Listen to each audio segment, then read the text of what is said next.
അതുകൊണ്ടല്ലേ നമ്മൾ ഈ നാടുകളിലെല്ലാം എൻഗേജ്മെന്റ് കഴിയുമ്പോഴേക്ക് തന്നെ നിക്കാഹ് അടക്കം കഴിയണമെന്ന് വിചാരിച്ച് സമ്പാദിച്ച സമ്പാദ്യങ്ങളെല്ലാം തീർന്ന് കാലിയായിട്ടാണ് നിക്കാഹും ഈ വരവിൽ പൂർത്തിയാവണം എന്ന് വിചാരിച്ച ചെറുക്കൻ തിരിച്ച് ഫ്ലൈറ്റ് കയറുന്നത്. നിക്കാഹ് കഴിഞ്ഞോ? ഇല്ല. എന്തേ? എൻഗേജ്മെന്റിന് തന്നെ ഫുള്ള് കാലിയായി. അതെന്തുകൊണ്ടാ? അവർ മദീനയല്ല ഗൈഡാക്കിയത്. മദീനയിൽ നിന്ന് വരുന്ന അധ്യാപനം എന്താ? മോനെ താഴേക്ക് നോക്കൂ, താഴേക്ക് നോക്കൂ, മുകളിലേക്ക് നോക്കിയിട്ട് നിന്റെ ജീവിതം നീ തുലക്കാൻ പാടില്ല. Less comparison, more living. മദീന കൾച്ചർ. പക്ഷെ ഇൻസ്റ്റഗ്രാം പറയണത് എന്താ? ബോണ്ടിയുടെ, കിറ്റ്കാറ്റിന്റെ, സ്നിക്കേഴ്സിന്റെ, ഗാലക്സിയുടെ മലയും കൂമ്പാരവും. നിന്റെ എൻഗേജ്മെന്റിന് ഇല്ലെങ്കിൽ ബൊറാണ് കേട്ടോ. സ്വർണത്തിന് ഇപ്പം പിള്ളേര് ട്രോളാൻ തുടങ്ങി. എന്താ പൊന്നെ, എടെ പോകുന്ന പൊന്നെ എന്ന്. 1 lakh above ക്യാഷ് ഇങ്ങനെ കൂടിപ്പോകുമ്പോൾ എന്നിട്ടും പിള്ളേർ മഹറിനോ അല്ലെങ്കിൽ മോതിരം കൊടുക്കണേനോ മാല കൊടുക്കണേനോ ഒന്നും കുറവൊന്നുമില്ല. കടം വാങ്ങിയിട്ടും ലോൺ എടുത്തിട്ടും ജീവിതം തൊലക്കാണ്.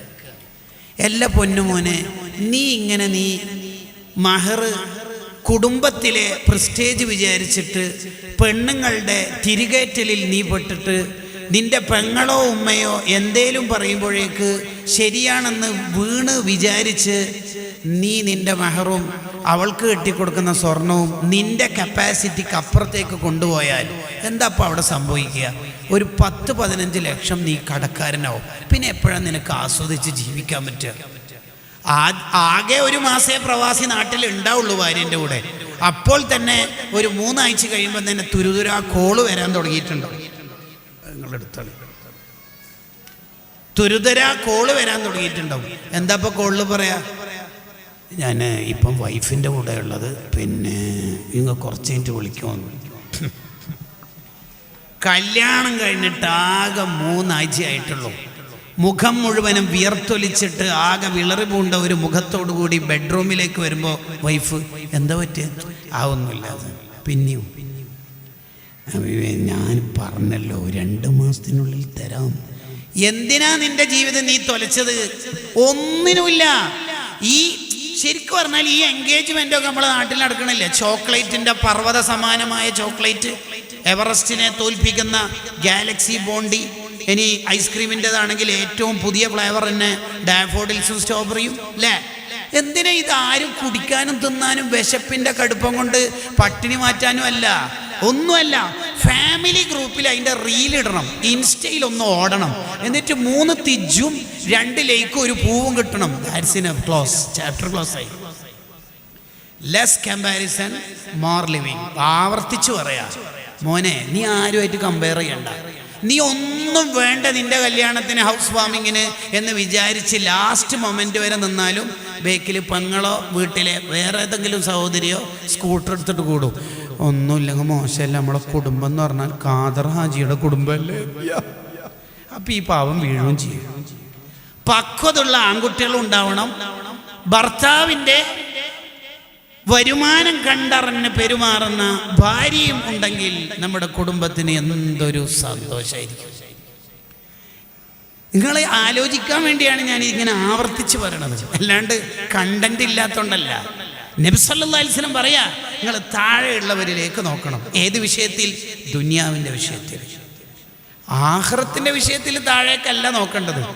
ആഖിറത്തിന്റെ വിഷയം എപ്പോഴും മുകളിലേക്ക് നോക്കണം. മുകളിലേക്ക് നോക്കണം. അത് താഴേക്ക് നോക്കാൻ പാടില്ല കേട്ടോ.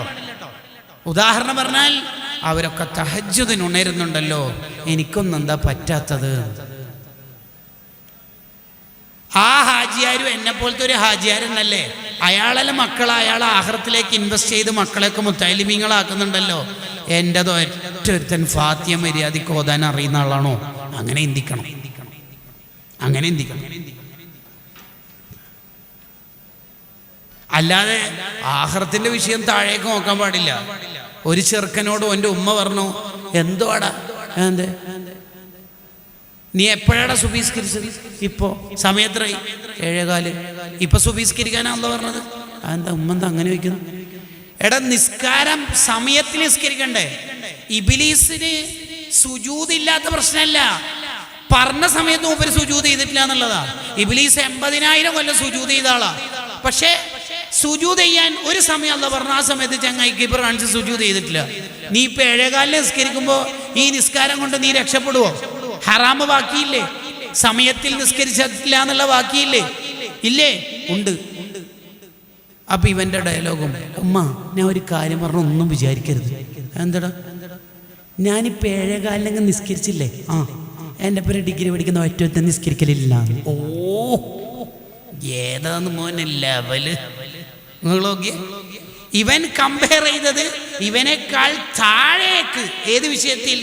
ഉഖ്റവിയായ വിഷയത്തിൽ. നോ, ഉഖ്റവിയായ വിഷയത്തിൽ അങ്ങനെ കമ്പയർ ചെയ്യാൻ പാടില്ല. ആഖിറത്തിന്റെ വിഷയത്തിൽ നമ്മൾ ആലോചിക്കേണ്ടത്, നമുക്കും എൻ്റെ ജ്യേഷ്ഠനും ഒരേ വരുമാനം തന്നെയല്ലേ ഉള്ളത്, സാലറി ഒക്കെ. മൂപ്പരെത്രയാ പള്ളി എടുത്തത്, മൂപ്പരെത്ര പാവങ്ങളെയാ കെട്ടിച്ചത്, എൻ്റെ പൈസ എവിടെ പോയത്? എനിക്കും അതേ 40,000 50,000 ഇന്ത്യൻ രൂപ കിട്ടണില്ലേ? ഉണ്ട്. മൂപ്പരെന്തെല്ലാം ചെയ്തു തീർത്തത്, എനിക്കെന്താ ഒന്നും ചെയ്യാൻ പറ്റാത്തത്? അങ്ങനെയാ കമ്പയർ ചെയ്യേണ്ടത്. ആഖിറത്തിന്റെ വിഷയം എപ്പോഴും മുകളിലേക്ക് നോക്കണം. ഇവിടെ പറഞ്ഞത് ദുന്യവിയായ വിഷയത്തിലാണ്. ഞാനിങ്ങനെ ആ പോയിന്റിനെ ഇങ്ങനെ വൈൻഡപ്പ് ചെയ്യാനാ വിചാരിക്കണത്. എന്ത്? ഇതുവരെ പറഞ്ഞതിൻ്റെ ആശയ ചുരുക്കം എന്താന്ന് വെച്ചാൽ, നമ്മളെപ്പോഴും താഴേക്ക് നോക്കി പഠിക്കണം. നമ്മളെക്കാൾ ഏത് ദുന്യവിയായ കഴിവുള്ളവരെയും നോക്കിയിട്ട് നമ്മൾ നിരാശാവരുത്. ശരിക്കും മനസ്സ് തകരുകയാണ്. പുതിയ കാലത്തെ ക്യാമ്പസ് കുട്ടികൾ ആത്മഹത്യയിലേക്ക് എത്തുന്നതിൻ്റെ ഒരു കാരണം എന്താ? നിരാശയാണ്. നിരാശ. എന്തുകൊണ്ടാണ് കുട്ടികൾക്ക് നിരാശ വരുന്നത്? എപ്പോഴും നിങ്ങൾ ഏത് കുട്ടിയോടും ഒന്ന് പേഴ്സണലി സംസാരിച്ചു നോക്കിയേ. ഓടിച്ചാടി നടക്കുന്ന കുട്ടികളോടും പേഴ്സണലി ഒന്ന് ഇൻട്രാക്റ്റീവ് ചെയ്താൽ, ഒന്നെങ്കിൽ പേഴ്സണലി ഒന്ന് സംസാരിച്ചാൽ ആ കുട്ടി ടെൻഷൻ വർത്താനാ പറയില്ല. മിക്ക കുട്ടികളുടെയും നിരാശയും ടെൻഷൻ്റെയും കാരണം എന്തായിരിക്കും? വേറെ ആളുമായിട്ട് കമ്പയർ ചെയ്തിട്ടുള്ള നിരാശയായിരിക്കും. ഈ കമ്പയർ കൂടുതൽ ചെയ്യുന്ന ആൾക്കാർക്ക് സന്തോഷത്തോടെ ജീവിക്കാൻ പറ്റൂല. അതാണ് ഇമാം ഷാഫി റളിയല്ലാഹു പറഞ്ഞത്, നിനക്ക് കിട്ടിയ അനുഗ്രഹത്തിൽ നീ സന്തോഷത്തോടെ ജീവിക്കുകയാണെങ്കിൽ നീയും ഈ ലോകത്തെ രാജാവൊക്കെ ഒരേപോലെ ആയിരിക്കും. ആ, നീ എന്നായിരിക്കും ഈ നാട്ടിലെ രാജാവ്. നിനക്കാകെ ചെറിയൊരു വീട്, ആകെ മദ്രസ മുഅല്ലിം എന്ന നിലയിൽ 8000 സാലറി, എന്നിട്ട് എന്തെങ്കിലും നിരാശ ഉണ്ടാവുണ്ടോ? ഇല്ല. അതേ സമയത്ത് 10,000 സാലറി കിട്ടണ ഞാനിങ്ങനെ ആലോചിക്കുക, അയാൾക്കൊക്കെ 30,000 കിട്ടുന്നുണ്ടല്ലോ. നിങ്ങൾ ആ 30,000 കിട്ടുന്ന ആളോട് വെറുതെ ചോദിച്ചു നോക്കിയേ, എന്താ അവസ്ഥ? എന്തുസ്താദ്, കൈ കോട്ടയായിട്ടുള്ള പോലെ ഒന്നും കൈമേൽ പൈസ നിൽക്കുന്നില്ല കേട്ടാ. എന്നിട്ട് നിങ്ങൾക്ക് എന്താ ആവേണ്ടത്? മാസത്തിൽ ഒരു 60 ഇല്ലാണ്ട് ഈ കാലത്ത് ജീവിക്കാൻ കഴിയില്ല. നിങ്ങൾ ജസ്റ്റ് ആ സ്കൂട്ടർ ഓഫാക്കാണ്ട് 60,000 രൂപ ഉള്ള ആളോട് വെറുതെ ചോദിച്ചു നോക്കിയേ, എന്താന്ന് റാത്തന്നല്ലേ? എന്ത് റാത്ത്, ഇങ്ങനെ പോന്ന പോക്കന്നെ ഇങ്ങനെ പോകുന്നു കേട്ടാ. ഒരു മനുഷ്യന് ഹാപ്പി പറയാനില്ല. നിങ്ങൾ ഓരോരാളോടും പേഴ്സണലി സംസാരിച്ചു നോക്കിയേ. വയലിന് വന്ന ഉസ്താദിനോട്, ദ്വാരക്കാൻ പറഞ്ഞ തങ്ങളോട് എന്താ ആൾക്കാർക്ക് പറയാനുള്ളത്? ഉസ്താദേ ഉസ്താദേന്ന് നീട്ടി വിളിക്കുമ്പം തന്നെ മനസ്സിലാവും ഇതെന്തോ ഈ പ്രശ്ന പറയണത്. വേറെന്തോ അറിയാന്, വേറെന്താ നമ്മൾ പറയേണ്ടത്? വേറെന്താ നമുക്ക് പറയാനുള്ളത്?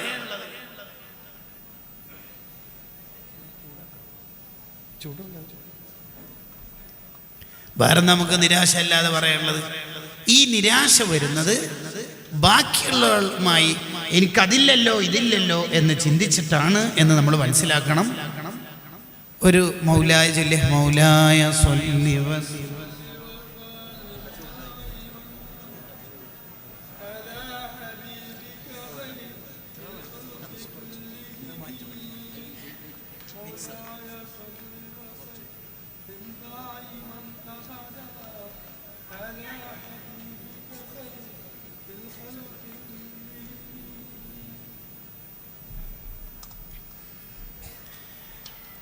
അതാണ് നബി സല്ലല്ലാഹു അലൈഹി വസല്ലം നമുക്ക് നൽകുന്ന ഉപദേശം. മൂന്നാമത്തത്, അവിടുന്ന് നൽകിയ മൂന്നാമത്തെ ഉപദേശം, ഹദീസിൽ കാണാം, വഅമറനി അൻ അസിലർ റഹിം വഅമറനി അൻ അസിലർ റഹ്മ വഇൻ അദ്ബറത്. മോനെ അബൂദർറെ, മോന് കുടുംബബന്ധം ചേർക്കുന്ന ആളാവണം. മോന് കുടുംബബന്ധം ചേർക്കുന്ന ആളാവണം. വഇൻ അദ്ബറത്, നിന്റെ കുടുംബം നിന്നോട് തെറ്റി നിന്നാലും നിന്നോട് ബന്ധമില്ലെങ്കിലും നീ ബന്ധം തെറ്റിക്കരുത്.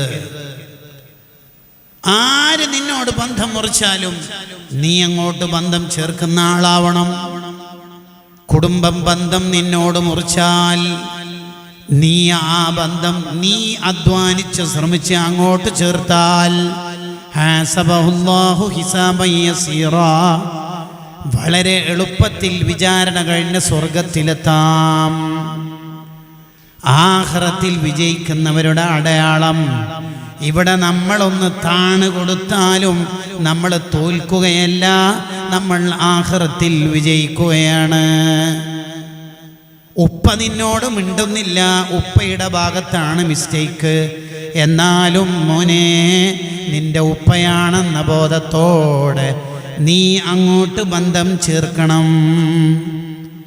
നിന്റെ ഭാര്യനോട് നിന്റെ ഉമ്മ എന്തോ എന്ന് പറഞ്ഞതിൻ്റെ പേരിൽ നിന്റെ ഭാര്യ തെറ്റി നിൽക്കുന്നു, അവരെ നീ ഉപദേശിക്കണം. ബന്ധം മുറിച്ച ആളോടെല്ലാം ബന്ധം നീ ചേർക്കണം. എങ്കിൽ നീ ആഖിറത്തിൽ വിചാരണ, പേരിനൊരു വിചാരണയോടുകൂടി നിനക്ക് സ്വർഗം കിട്ടാം. സ്വർഗം കിട്ടുന്ന ഒരു വഴിയാണത്. അതാണ് നബി സല്ലല്ലാഹു അലൈഹി വസല്ലം എത്ര ഹദീസുകളിലാണ് ഉപദേശിച്ചത്. അന്നസിലർ റഹിമ വ ഇൻ അദ്ബറത്, ബന്ധം ചേർക്കുന്ന ആളാവണം, ബന്ധം മുറിക്കുന്ന ആളാവരുത്. ഇത് വലിയ പ്രാധാന്യത്തോടെ നമ്മൾ പഠിക്കേണ്ടതാണ്. നമുക്ക് എത്ര ഇബാദത്തുണ്ടെങ്കിലും കുടുംബ ബന്ധം മുറിച്ചവരാണെങ്കിൽ നമ്മുടെ ഇബാദത്ത് അള്ളാഹുവിന് വേണ്ട. അള്ളാഹു എല്ലാ ദിവസവും ദോഷം പുറത്തു കൊടുക്കുന്ന ആളാണ്. പ്രത്യേകിച്ച് ദോഷം പൊറുക്കാനായിട്ട് ചില ദിവസങ്ങൾ തന്നെ ഉണ്ട്, ചില രാത്രികളുണ്ട്. ലൈലത്തുൽ ഖദർ, ബറാഅത്തിന്റെ രാത്രിയൊക്കെ അല്ലേ? ആ രാത്രി പോലും ഓഫർ നഷ്ടപ്പെടുന്ന ഒരു വിഭാഗമാണ് കുടുംബബന്ധം മുറിച്ച ആൾക്കാർ. കുടുംബബന്ധം തെറ്റി നിൽക്കുന്ന ആൾക്ക് ബറാഅത്ത് എന്നല്ല, ലൈലത്തുൽ ഖദർ എന്നല്ല, ഏത് ദിവസത്തിൻ്റെ രാത്രിയുടെ പവറും മഹത്വവും അവർക്ക് കിട്ടില്ല എന്ന് ഹദീസുകളെ വ്യാഖ്യാനം ചെയ്ത് ഇബ്നു ഹജറുൽ ഹൈതമി റഹിമഹുള്ളയുടെ അസ്നൽ മത്വാലിബ് എന്ന കിതാബിൽ കാണാം. കുടുംബബന്ധം ചേർക്കുന്നതിൻ്റെ മഹത്വവും കുടുംബബന്ധം തെറ്റിച്ച് നിൽക്കുന്നവർക്ക് കിട്ടുന്ന ശിക്ഷകളും പറയാനായി മഹാൻ എഴുതിയ കിതാബാണ് അസ്നൽ മത്വാലിബ് എന്ന് പറയുന്ന കിതാബ്. ഫീ സിലത്തിൽ അർഹാമി വൽ അഖാരിബ്. അതിൽ കാണാം, ജ്യേഷ്ഠനെ നമ്മൾ പരിഗണിക്കേണ്ടത് ഉപ്പാനെ ബഹുമാനിക്കുന്ന പോലെ ബഹുമാനിക്കണം. അനുജനെ നമ്മൾ എങ്ങനെയാ പരിഗണിക്കേണ്ടത്? മക്കളെ പരിഗണിക്കുന്ന പോലെ പരിഗണിക്കണം. അനുജൻ ഒരു ബിസിനസ് തുടങ്ങിയിട്ട് പൊട്ടിപ്പോയി, പൊട്ടട്ടെ, എന്നോട് ചോദിച്ചാ, അങ്ങനെ നീ ചൂടാവരുത്, തെറ്റി നിൽക്കരുത്. നിന്റെ മകൻ ഒരു അബദ്ധം വന്നാൽ നീ ചേർത്ത് നിർത്താറില്ലേ, അതുപോലെ അനുജനെയും അനുജത്തെയും ചേർത്ത് നിർത്തണം. ജ്യേഷ്ഠനോട് പോയി പണിയൊക്കുന്നൊന്നും പറയാൻ പാടില്ല. പിന്നെ ഉപ്പാനെ പരിഗണിക്കണ പോലെ പരിഗണിക്കണം ജ്യേഷ്ഠന്മാരെ. ആരെ ഇതൊക്കെ പരിഗണിക്കുന്നവരുണ്ടാവുക? ഇങ്ങനെയാണ് ഇസ്ലാം നമ്മളോട് പറയണത്. നീ ആയിരക്കണക്കിന് സ്വലാത്ത്, ദിക്ർ, അല്ലെങ്കിൽ ദീനീ പ്രവർത്തനം, നിനക്ക് സിയാറത്തുണ്ട്, സാന്ത്വന പ്രവർത്തനമുണ്ട്, ചാരിറ്റി ഉണ്ട്, അതെല്ലാം എടുക്കട്ടെ. കുടുംബബന്ധത്തിൽ നീ എങ്ങനെയായിരുന്നു എന്ന് ചോദിക്കുന്ന ഒരു ചോദ്യം സിറാത്ത് പാലത്തിന്റെ മുകളിൽ നിന്ന് ഉണ്ടാകുമെന്ന് സയ്യിദുന അബ്ദുല്ലാഹ് ഇബ്നു അബ്ബാസ് റളിയല്ലാഹു അൻഹുമ പറയാണ്. സിറാത്ത് പാലത്തിന്റെ മുകളിൽ നിന്ന് വരെ ചോദിക്കും, എത്ര നീ കുടുംബത്തോട് എങ്ങനെയാണ്? മൂത്തമ്മാനോട് തെറ്റി നിന്നിനോ? ഇളയമാനോട് തെറ്റി നിന്നിനോ? കേട്ടിട്ടില്ലേ നീ ഹദീസ്? അൽ ഖാലത്തു ബിമൻസിലത്തിൽ ഉമ്മി, ഉമ്മാന്റെ സ്ഥാനത്താണ് ഇളയമയും മൂത്തമ്മയും. ഇളയമാനെയും മൂത്തമ്മാനെയും പ്രയാസപ്പെടുത്തരുത്, വേദനിപ്പിക്കരുത്, ബുദ്ധിമുട്ടിക്കരുത്. ഒരു നിലക്കും അത് പറ്റൂല. ഉപ്പാന്റെ സ്ഥാനത്താണ് ഉപ്പാന്റെ ജ്യേഷ്ഠൻ അനുജന്മാർ, മൂത്താപ്പമാർ, ഇളയപ്പമാർ. അവരോടൊരു വിഷയം ചോദിക്കുമ്പോൾ നിങ്ങൾ എന്തിനാ അതിൽ ഇടപെടുന്നു, നിങ്ങൾ പൈസയൊന്നും തരുന്നില്ല. എന്നിട്ട് ഉമ്മാനോട് വന്നിട്ട് പറയാ, ഉപ്പ ഗൾഫിലാ, ഉമ്മാനോട് വന്നിട്ട് പറയാം, ഈ ഇളയപ്പം എന്തിനാ നമ്മളെ കല്യാണത്തിന് മറ്റെല്ലാം ഇടപെടുന്നത്, അയാൾ വലിയ ഭയങ്കര ഇടപെടലാന്നല്ല. അയാളൊന്നും ആരെക്കുറിച്ചാണ് പറയണത്? നീ എന്ത് ഇബാദത്ത് ചെയ്തിട്ട് എന്താ കാര്യം? ആരെക്കുറിച്ച് അയാൾ എന്ന് പറഞ്ഞത്? ഉപ്പാന്റെ സ്ഥാനത്താണ് ഇളയപ്പ മൂത്താപ്പമാർ. ഇസ്ലാം ഇതാ ഇസ്ലാം പറയണത്. ഇളയപ്പിയും മൂത്താപ്പെല്ലാം അടുക്കട്ടെ, ഉപ്പാന്റെ സുഹൃത്തുക്കളെ നമ്മൾ ബഹുമാനിക്കണം, ഉപ്പാന്റെ ഇഷ്ടക്കാരെ നമ്മൾ പരിഗണിക്കണം. മരിച്ചുപോയ ഉപ്പാന്റെ ഖബർ സന്തോഷാവും എപ്പോ? ഉപ്പാന്റെ ചങ്ങാതിമാരെ, ഉപ്പാന്റെ ഫ്രണ്ട്സിനെ, ഉപ്പാന്റെ കുടുംബക്കാരെ നമ്മൾ പരിഗണിച്ചാൽ. സ്വഹാബിമാരുടെ ചരിത്രത്തിൽ അത് കാണാൻ പറ്റും. ഉപ്പ വഫാത്തായതിനു ശേഷം ഉപ്പാന്റെ സുഹൃത്തുക്കളെ നന്നായി പരിഗണിക്കുന്ന ഒരുപാട് സ്വഹാബിമാരുടെ ചരിത്രത്തിൽ കാണാം. കുടുംബബന്ധം എന്ന് പറഞ്ഞാൽ ചില്ലറ കാര്യമല്ല. ഇപ്പോഴത്തെ കാലത്ത് മനുഷ്യന്മാർ കുറേ ചാലഞ്ചും പിന്നെ മജ്ജ മാറ്റി വെക്കൽ, അല്ലെങ്കിൽ ആക്സിഡൻ്റ് ആയിട്ട് പാവത്തിന് സഹായിക്കൽ, സ്വതക്കൊക്കെ ധാരാളം ഇപ്പോഴത്തെ കുട്ടികൾക്കുണ്ട്, ഇപ്പോഴത്തെ കുടുംബത്തിനുണ്ട്.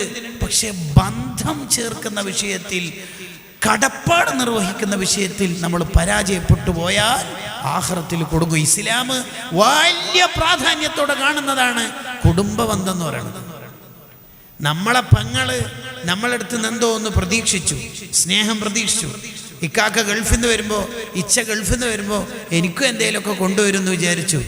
പാവത്തിന് ഒരു കാലത്തും നമ്മൾ കൊണ്ടുവരുന്നില്ലെങ്കിൽ നമ്മൾ അള്ളാഹുവിൻ്റെ അടുത്തേക്ക് പോകുമ്പോൾ നമ്മൾ പ്രതീക്ഷിക്കുന്നതൊന്നും പിന്നെ കിട്ടലുണ്ടാവില്ല.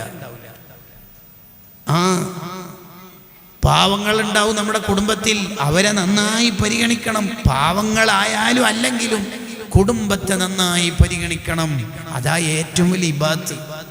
നമുക്കൊക്കെ സ്വർഗത്തിലേക്ക് പോകാൻ പറ്റിയ ഏറ്റവും നല്ല ഇബാദത്ത് അതാണ്. നമ്മളെ മഹ്മൂദ് ഹാജി മരിച്ചോട്ടോ. ഏത് മഹ്മൂദ് ഹാജി അറിയില്ലേ? നമ്മുടെ ഉസ്താദിൻ്റെ ഉപ്പ.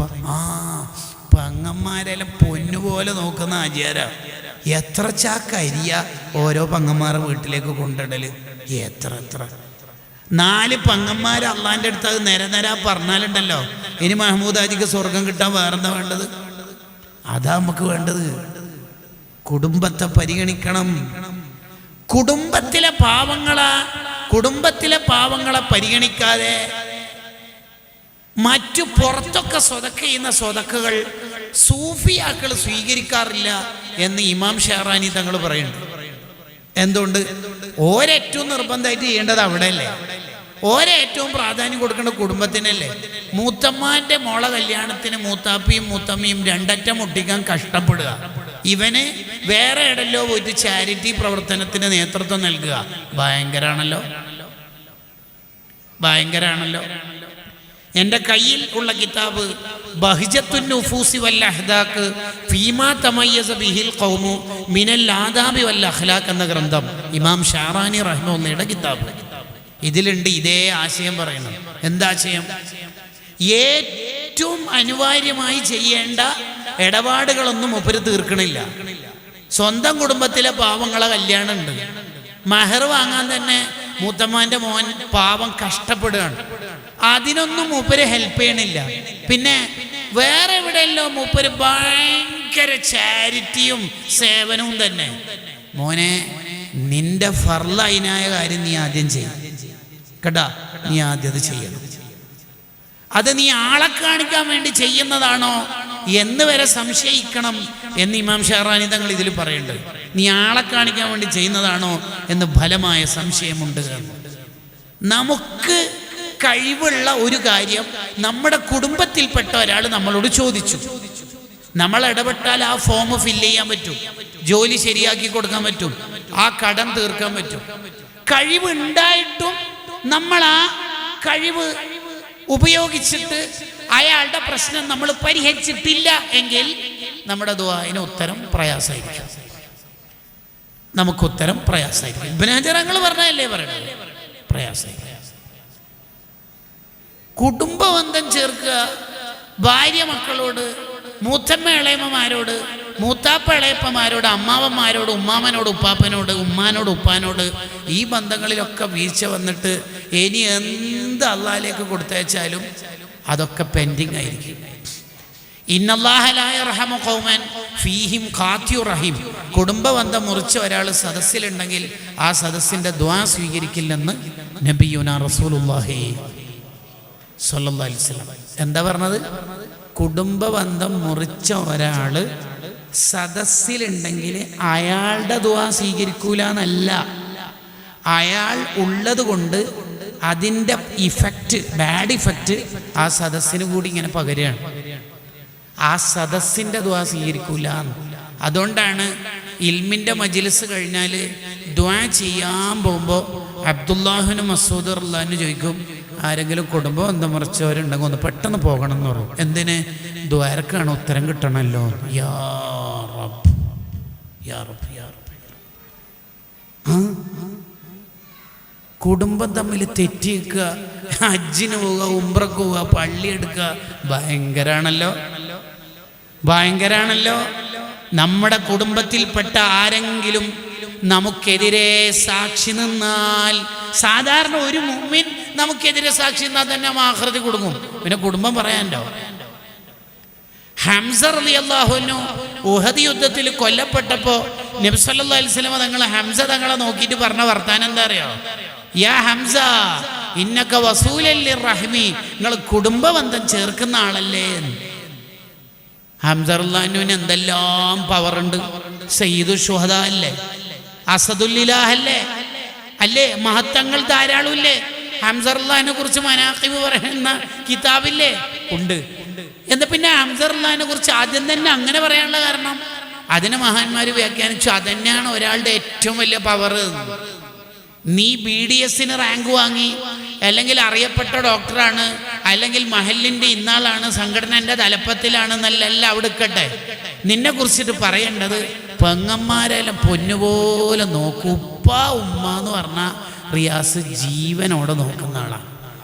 നമ്മൾ തന്നെ ഉസ്താദ് മരിച്ചുപോയ റിയാസിനെ കുറിച്ച് അവൻ്റെ ഫ്രണ്ട്സ് പറയാണ്, അവൻ്റെ ചെങ്സ് പറയാണ്. എന്താ പറയുക, നമ്മൾ തന്നെ ഒരു ദിവസം ഒരു ട്രിപ്പ് പ്ലാൻ ചെയ്തു. AC ടിക്കറ്റ് ഫസ്റ്റ് ക്ലാസ് തന്നെ എടുത്തു. ഒരു മാസം മുന്നേ നമ്മളെല്ലാവരും ടിക്കറ്റ് കൺഫേം ചെയ്തതാണ്.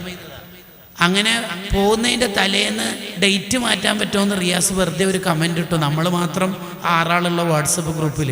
നമ്മൾ ചോദിച്ചാൽ എന്തേന്ന്? അല്ല, ഉമ്മാക്ക് എന്തോ ഒരു അസ്വസ്ഥത മീൻസ് നീ ഉമ്മാനെ പെർമിഷൻ എടുത്തിട്ടില്ലേ? പെർമിഷൻ എടുക്കുകയല്ല, ഉമ്മാക്ക് അന്ന് വന്ന് നെഞ്ചുവേദന പിന്നെയും വന്നിട്ടുണ്ട്. ഞാൻ പോയ ഒരാഴ്ച ഉമ്മാക്ക് എന്തെങ്കിലും ആവുമോ എന്നൊരു പേടി, അതുകൊണ്ട് ഞാനില്ല. അപ്പോൾ നിൻ്റെ AC ടിക്കറ്റ് അതൊന്നും കുഴപ്പമില്ല. എടാ റീഫണ്ടൊക്കെ കിട്ടൂല കേട്ടോ, കാര്യമായിട്ട്. നോ വറീസ്, പ്രശ്നമില്ല. എൻ്റെ ഉമ്മ ആവില്ല, നിങ്ങൾ പോയിക്കോളി. മരിച്ചുപോയ റിയാസിനെ കുറിച്ച് ഈ 5 ചങ്ങാതിമാർക്ക് അങ്ങനെ പറയാനുള്ളെങ്കിൽ റിയാസിനെ കുറിച്ച് പറയാനുള്ള ടേം എന്താ അറിയാം? He has succeed. ഓൻ വിജയിച്ചു. ഓൻ ഉമ്മാൻ്റെ മോനാണ്, ഓൻ ഉമ്മാൻ്റെ മോനാണ്. മൂത്തമ്മാനെ പരിഗണിക്കുന്ന എത്ര കുട്ടികളുണ്ടാവും? നമ്മൾ എത്ര ആളുണ്ടാവും? നിങ്ങൾ വെറുതെ പരീക്ഷൻ്റെ തലേന്ന്, +2 പരീക്ഷൻ്റെ തലേന്ന് മൂത്തമ്മാനൊന്ന് കാണാൻ പോയൊക്കെ. നാട്ടിൽ തന്നെ ഉണ്ടെങ്കിൽ കാണാൻ പോവുക, ഇനി ദൂരെയാണെങ്കിൽ ഫോൺ വിളിക്കുകയാണ്. ആര്? ഫാത്തിമ എന്ന് പറയുന്ന മോള് ഫോൺ വിളിക്കാൻ. മൂത്തമ്മ വലൈക്കും സ്സലാം. ആരോ? ഫാത്തിമ. ഏത് ഫാത്തിമ? മൂത്തമ്മ അനിയത്തിന് മോള്. എന്താ ഫാത്തി? ഒന്നുമില്ല, നാളെയാണ് എൻ്റെ എക്സാം സ്റ്റാർട്ട് ചെയ്യണത്. സോ അതുകൊണ്ട് മൂത്തമ്മ ദ്വാരക്കണം, നമുക്ക് വരണം എന്നുണ്ടായിരുന്നു. പിന്നെ സ്റ്റഡി ലീവ് മറ്റേലായിട്ട് മൂത്തമ്മ ദ്വാരക്കണം. മൂത്തമ്മ ദ്വാരന്നാൽ എന്തായാലും എനിക്ക് നല്ല മാർക്ക് കിട്ടുമെന്ന് ഉറപ്പാണ്. അപ്പം മൂത്തമ്മൻ്റെ കണ്ണ് നിറയും. അന്നേരം കിട്ടുന്നൊരു ദ്വാ ഉണ്ടല്ലോ. ആരാ ഇപ്പോഴത്തെ കുട്ടികൾക്കൊന്നും അതിനും സമയമില്ല. എന്ത് സമയം? ആകെ കുടുംബം ഒന്നിച്ച് നിൽക്കുന്നത്, എല്ലാവരും ഉള്ള ആ ഡ്രസ് കോഡ്. ഇന്നലെ മൂത്തന്മാരെ മോളെ കല്യാണത്തിന് ചോപ്പ്, പിറ്റേന്ന് പച്ച, മറ്റേന്ന് വെള്ള, V മോഡലിൽ നിന്നിട്ട് ഫോട്ടോക്ക് പോസ് ചെയ്യാനാണ് ആകെ ഒരു കുടുംബം. പിന്നെ കർട്ടൻ കെട്ടാത്ത രീതിയിൽ ആണും പെണ്ണും ഇടകലർന്നിട്ട് പച്ച ഹറാമിൻ്റെ ഒരു കുടുംബ സംഗമവും. അതാണ് ആകെ നമ്മളെ നാട്ടിലൊരു കുടുംബ സംഗമം. അതൊക്കെ ഒന്ന് മാറ്റി വെക്ക്. എന്നിട്ട് കുടുംബത്തിലെ പാവങ്ങളെ ആരും അറിയാതെ സഹായിക്കണം. കുടുംബ സംഗമത്തിന് അയാളെ സ്റ്റേജുമൊക്കെ കയറ്റിയിട്ട് സഹായിക്കണ പരിപാടിയൊക്കെ സ്റ്റോപ്പാക്കണം. പാവങ്ങളെ സഹായിക്കുമ്പോൾ പരമാവധി ആരും അറിയിക്കാതെ സഹായിക്കണം. ചിലപ്പോൾ ഉണ്ട് നമ്മളെ നാട്ടിലെ മഹലിലൊക്കെ ഒരു സഹായിക്കൽ. പാവപ്പെട്ട ആൾക്ക് വീട്, അതിൻ്റെ താക്കോൽ ദാനം ഉണ്ടാവും. മഹല്ല് കമ്മിറ്റിയിലെ 8 ഭാരവാഹികളായ ആജിക്കന്മാരും ഉണ്ടാവും, ആ പാവം ഉണ്ടാവും. ലാസ്റ്റ് അയാൾക്ക് താക്കോല് പിടിക്കാമെന്ന് കഴിയൂല, കാരണം ഫോട്ടോക്ക് ഈ 8 ആൾക്ക് നിൽക്കാനുള്ളതിൻ്റെ തടി അത്രയുടെ സ്ഥലം ഉണ്ടാവുള്ളൂ. അയാൾ എന്തിനാ നിങ്ങൾ സ്റ്റേജിൽ കയറ്റുന്നത്? നിങ്ങളുടെ 8 ആളുടെ ഫോട്ടോ നാളെ വാട്സപ്പിൽ കാണുമ്പോൾ നിങ്ങൾക്ക് രസമുണ്ടാവും. ആ പാവത്തിൻ്റെ മനസ്സ് വായിക്കാൻ നിങ്ങൾക്ക് കഴിഞ്ഞിട്ടില്ലെങ്കിൽ നിങ്ങൾ ചെയ്യുന്നത് ദീനിന് വേണ്ടിയിട്ടല്ല. അതാണ് പ്രശ്നം. എന്നിട്ട് അയാൾ സ്റ്റേജിൽ നിന്ന് ഇറങ്ങിയിട്ട് ഫോട്ടോ എടുത്ത ഫോൺ നോക്കിയപ്പോൾ ക്ലിയർ ഇല്ലടി, ഇത് നാളെ പാത്രത്തിൽ കൊടുക്കാൻ. അപ്പോൾ ആ പാവത്തിന് അഹമ്മദ് ഖാൻ ഒന്നുകൂടി വന്നു. അയ്യോ, എന്താണ് ഇതൊന്നും നമ്മൾ മനസ്സിലാക്കാത്തത്? ആ പാവം എത്ര നാണക്കേടോടുകൂടിയാണ് പിന്നെയും വരുന്നത്. ഉള്ളിൽ നിന്ന് അള്ളാഹിനോട് ഇങ്ങനെ മന്ത്രിക്കുന്നുണ്ട്, ഒന്നും ഇല്ലാത്തതുകൊണ്ട്, 2 അറ്റം മുട്ടിക്കാൻ കഴിയാത്തതുകൊണ്ട് ഇവരെ മുമ്പിൽ ഞാനിങ്ങനെ വച്ചളാവലെന്നെ, എന്താ ചെയ്യേണ്ട റബ്ബേ എന്നൊക്കെ ഒപ്പര് പറയുന്നുണ്ടെങ്കിൽ തീർന്നു പോലെ നമ്മളെ കാറ്റ്. ഇങ്ങനെയാണോ ഈ പാവങ്ങളെ സ്നേഹിക്കൽ സഹായിക്കുന്ന പറയുന്നത്? ആരെ ഇങ്ങനെ ചാരിറ്റി പ്രവർത്തനം നടത്താൻ പറഞ്ഞു? എവിടെന്നാ ഇത് പഠിച്ചേക്കണത്? അലി സൈനുൽ ആബിദീൻ റളിയല്ലാഹു അൻഹു എങ്ങനെയാ ചാരിറ്റി നടത്തലെന്നറിയോ? പാവങ്ങളുടെ വീട്ടിലേക്ക് കിറ്റ് എത്തിച്ചു കൊടുക്കും. 100 കണക്കിന് വീടുകളിൽ. സമയം ഏതാണെന്നറിയോ? പാതിരാക്ക് 3 മണി 2 മണി എന്ന് പറഞ്ഞാൽ ഏഷ്യനെറ്റും കൈരളിയും ഇല്ലാന്ന് അതിൻ്റെ മലയാളം. എന്നിട്ട് കുറെ ധാന്യപ്പൊടിയും ഭക്ഷ്യവസ്തുക്കളും ഉള്ള കിറ്റാണ് കൊടുക്കുക. എന്നിട്ടോ അതിൽ കുറച്ച് ദിർഹമും തിരികെ കയറ്റും. എന്നിട്ട് പറയും, ഫ്രം അഡ്രസ് അന്വേഷിക്കേണ്ടതില്ല, ഹലാലുല്ലക്കും, നിങ്ങൾക്ക് ഇത് ഹലാലാണ്. കാലങ്ങളോളം ഇങ്ങനെ സഹായിച്ചത് ആരും അറിഞ്ഞിട്ടില്ല, ഒരാളും അറിയില്ല. പിന്നെ എപ്പോഴാ ഇത് അലി സൈനുൽ ആബിദീൻ റളിയല്ലാഹു അൻഹു ആണ് കൊടുത്തതെന്ന് മനസ്സിലായത്? അലി സൈനുൽ ആബിദീൻ റളിയല്ലാഹു അൻഹു വഫാത്തായപ്പോൾ ഈ ഫുഡിന്റെ കിറ്റ് എത്തുന്നത് സ്റ്റോപ്പായി പോയി. പിന്നെ വേറെ ആരും ആവാല. ഇവര് വഫാത്തായപ്പോൾ സ്റ്റോപ്പായി വിചാരിച്ചിട്ട് ശരിക്കും കൊടുക്കുന്ന ആൾ ജീവിച്ചിരിക്കുന്നുണ്ട്, അയാൾ ഇന്ന് സ്റ്റോപ്പാക്കിയതാണെങ്കിലോ എന്നൊരു സാധ്യതയുണ്ടല്ലോ. അത് ആ ചരിത്രത്തിന്റെ ബാക്കി ഭാഗം മഹാനവറുകളെ കുളിപ്പിക്കുമ്പോൾ 2 ഷോൾഡറിലും കുറെ കറുത്ത പാടുകൾ, കിറ്റ് എടുത്തതിൻ്റെ പാടുകൾ, അടയാളങ്ങൾ. ഇതാണ് നമ്മൾ മരിക്കുമ്പോൾ ഉണ്ടാവേണ്ട അടയാളം, ജീവിക്കുമ്പോൾ അല്ല, മരിക്കുമ്പോൾ. അതുകൊണ്ടാണ് ജാമിഉൽ ഉലൂം വൽ ഹികം ഫീ ശർഹി 50 ഹദീസിൻ മിൻ ജവാമിഉൽ കലിം എന്ന ഗ്രന്ഥത്തിൽ ഇബ്നു റജബുൽ ഹംബലി തങ്ങൾ പറഞ്ഞത്, മുഖ്ലിസ് എന്ന് പറഞ്ഞാൽ മണലിലൂടെ നടക്കുന്നവനെ പോലെയാണ്. അങ്ങനെ പറഞ്ഞാൽ മണലിലൂടെ നടന്നാൽ ശബ്ദകോലാഹലങ്ങൾ ഉണ്ടാവില്ല. പിന്നെന്താ ഉണ്ടാവുക? മണലിലൂടെ നടന്നതിൻ്റെ അടയാളങ്ങൾ ഉണ്ടാവും. അപ്പോൾ നമ്മൾ നാട്ടിൽ ചാരിറ്റി പ്രവർത്തനത്തിന്, കുടുംബത്തിൽ സഹായത്തിന് നേതൃത്വം നൽകിയതിൻ്റെ ഫോട്ടോ അല്ല വരേണ്ടത്. പിന്നെ നമ്മൾ ജീവിച്ചതിന് കുറേ അടയാളങ്ങളല്ല വേണ്ടത്. മണലിലൂടെ നടന്നാൽ അടയാളം ഉണ്ടാവുന്നല്ലാണ്ട് ശബ്ദം ഉണ്ടാവില്ല. അതുപോലെ നമ്മൾ ജീവിച്ചതിൻ്റെ കുറേ ഫോട്ടോ ഒന്നും വരുന്നതിന് പകരം പാവങ്ങളെല്ലാം കെട്ടിച്ചയക്കുക. ആരാന്നൊന്നും ആർക്കും തിരിയൊന്നും വേണ്ട, നല്ല സഹായിക്കുക. പേര് പറയാൻ ആഗ്രഹിക്കാത്തൊരു സ്ത്രീ 1001 രൂപ സംഭാവന എന്ന് മൈക്കിലൂടെ ഉസ്താവ് പറയുമ്പോൾ കർട്ടൻ്റെ അപ്പുറത്തുനിന്ന് ഒരു പെണ്ണുങ്ങൾ മറ്റേ പെണ്ണുങ്ങളെ തോണ്ടിയിട്ട് അതിന് ആനാ കൊടുത്തിന്, എനിക്ക് പേര് പറയാൻ ആഗ്രഹമില്ലാത്ത പറയലോടുകൂടി ബാത്തിലായി പോവില്ലേ? അത് തീർന്നു പോവില്ലേ? അത് കുടുംബത്തെ സഹായിക്കുമ്പോൾ വളരെ രഹസ്യമായിട്ട് സഹായിക്കണം, വളരെ രഹസ്യമായിട്ട്. ചില മഹാന്മാര് സ്വതക്ക രഹസ്യാക്കണം എന്ന് വിചാരിച്ചിട്ട് അവർ ചെയ്യുന്ന പരിപാടി എന്താണെന്നറിയോ? പാവങ്ങൾ കച്ചവടം ചെയ്യുന്ന സ്ഥലത്ത് അവരെത്തും. എന്നിട്ട് ഒരു കസ്റ്റമറെ പോലെ പെരുമാറും. എന്നിട്ട് ചോദിക്കും, ഇതിനെത്ര വില? ഉദാഹരണം, ഒരു അച്ചാർ കുപ്പി. പാവപ്പെട്ടൊരു സ്ത്രീ ഒരു അച്ചാറിൻ്റെ കുപ്പി അഥവാ കുപ്പിയിൽ അച്ചാറാക്കിയിട്ട് വിൽപ്പന നടത്തുന്നുണ്ട്. എത്ര വില? എത്ര? 100. നമ്മളോടായതുകൊണ്ട് വെറുതെ 100 എന്നൊക്കെ പറയണത്. നല്ല ടേസ്റ്റ് ഉണ്ട്. എൻ്റെ പെങ്ങളെ അനുഭവം പറയാം, അതുകൊണ്ട് ഞാൻ വാങ്ങണമെന്ന് വെച്ചാൽ ഒരു 500 രൂപ എടുത്തിട്ട് കൊടുക്കുക. ഇതൊരൊക്കെ 500-നുണ്ട്. നിങ്ങൾ എന്തിനാ ഈ 100-നൊക്കെ വെക്കണത്? മനസ്സിൽ അള്ളാഹിനോട് മാത്രം മെസ്സേജ് അയക്കുക, 400 സ്വതക്കെയാണ്, വാങ്ങുന്ന പെണ്ണുങ്ങൾ എന്നെ അറിയണ്ട. ഓ, ഇങ്ങനെ ആ പാവങ്ങൾക്ക് മഹാന്മാർ സഹായിച്ചിരുന്നത്, ഒരാളും അറിയാതെ.